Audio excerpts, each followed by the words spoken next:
Apostle Hart used to always speak on this. When you go to Chinese calligraphy, the number 8 is the shape of a boat. All right?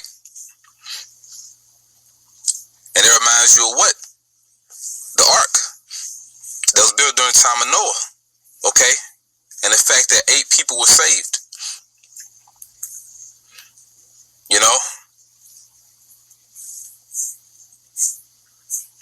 And it's one thing knowing this, but also is the reality that it actually happened.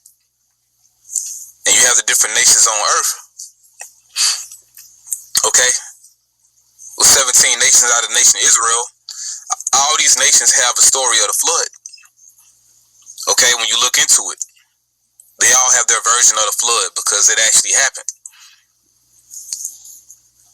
And it's going to happen again. But not by way of water. 2 Peter chapter 2, verse 6.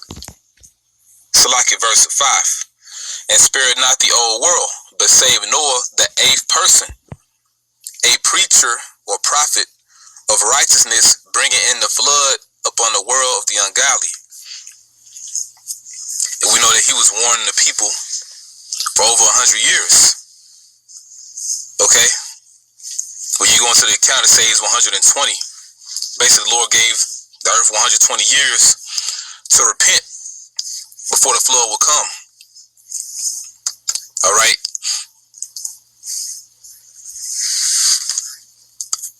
But this shows you that, once again, the remnant are the hope and wealth of the world, because, like scriptures say, the things that were written aforetime were written for our learning. So that's why this knowledge is so important.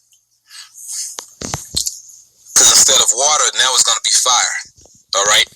He's basically going to do it again, but it's going to be a flood of fire. That's why I mentioned Sodom and Gomorrah. How were they destroyed? How was Sodom and Gomorrah destroyed?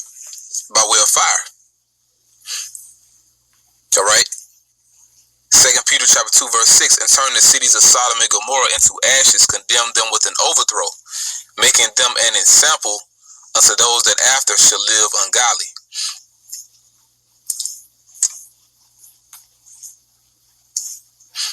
That's a point that the brother Ayashimaf had made. Basically, Lord is combining the judgments. And that's true. It's going to be a flood of fire.